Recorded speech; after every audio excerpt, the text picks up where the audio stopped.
উটের মাংসের কাবাব এই নামটি শুনলেই যেমন খাবারের প্রতি আগ্রহ জন্মায়, তেমনি এর ইতিহাস ও ঐতিহ্য আমাদের চমকে দেয়। প্রাচীনকাল থেকে আজকের আধুনিক যুগ পর্যন্ত উটের মাংসের কাবাব বিভিন্ন সাংস্কৃতিক ও ঐতিহাসিক প্রেক্ষাপটে একটি বিশেষ স্থান দখল করে আছে।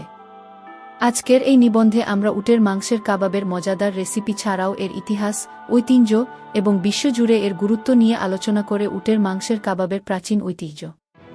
উটের মাংসের কাবাবের ইতিহাস অতীতের প্রাচীন সভ্যতার সাথে গভীরভাবে সংযুক্ত।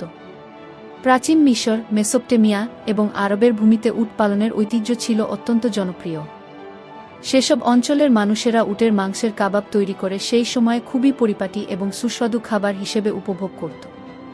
প্রাচীন মিশরে উট ছিল একটি গুরুত্বপূর্ণ চাষের প্রাণী, যা খাদ্য থেকে শুরু করে পরিবহন পর্যন্ত নানা কাজে ব্যবহৃত হতো। মিশরীয়রা বিভিন্ন ধরনের মাংসের খাবার প্রস্তুত করত, তবে উটের মাংসের কাবাব তাদের প্রিয় ছিল।